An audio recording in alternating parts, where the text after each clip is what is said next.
We all know that research is a very important part to any type of academic learning, including public speaking and tests, or even academic journals if we write one day.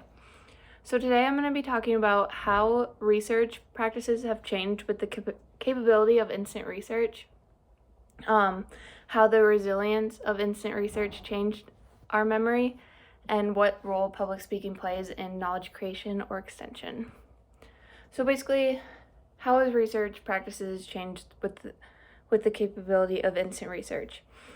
So instant research is basically you can go on your computer at any point and look up a certain topic and you'll find a lot of information on that topic, right? Like that's instant research.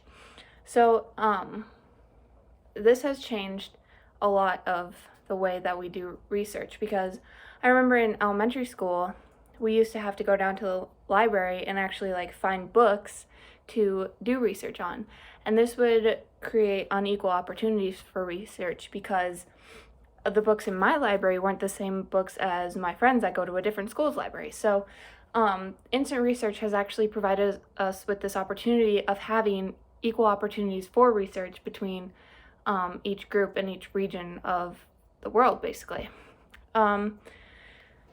Also, instant research has provided us the ability to gain updated information, which is super important because things like science and the medical industry update so quickly or like they learn new things so quickly that if you write it down in an academic journal, it's not going to update quick enough so that we know, or like the researchers have the correct information.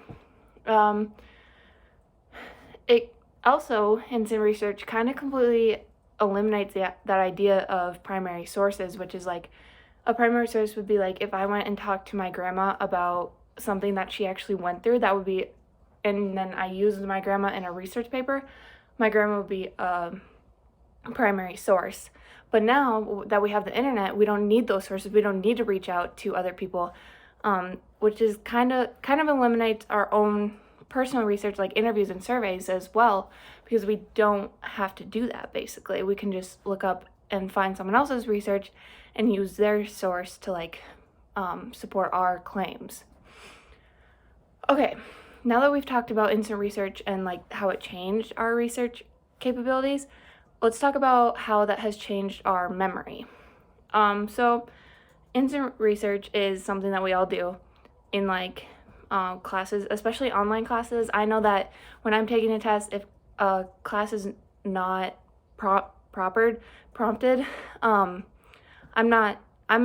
might look up some answers, right? And most of these classes, they are open book, so like that's allowed. But so that capability that I have to look up the answer or look up what I need to find and get it almost immediately onto my computer eliminates the need to memorize that information, which in turns makes it just kind of go over my head, and like I don't need to memorize it, so I'm not learning it. I'm just seeing the information, finding the information, which is important. It's important to know how to find that information, but not taking it in and learning it is the problem with instant research, which also affects public speaking, because think about when you're giving a speech, you need to be able to relay that information without reading off of a card, like I am right now. Like I'm giving you information without reading off of anything. But when I have to research something, if I had to research a lot of information and put it down on a card, I wouldn't be memorizing it. I would just be reading off a card, and I might not even learn what my speech is really about, but I would just give it to you.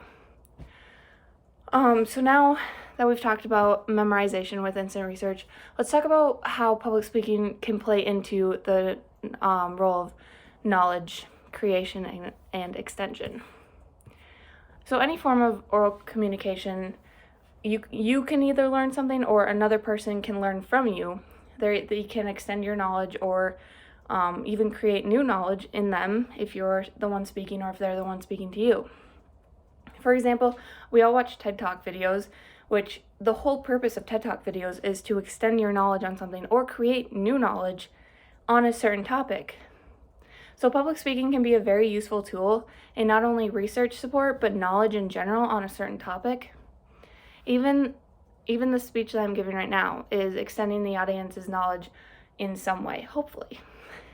And unless you forgot what I said immediately. And in the event that you did, let me reiterate the topics I went over. So I went over how research practices have changed with instant research, how instant research has changed our memory, and what role public speaking plays in knowledge creation and extension. So I hope you use this public speaking opportunity as a way to create or extend your knowledge. Thanks for watching.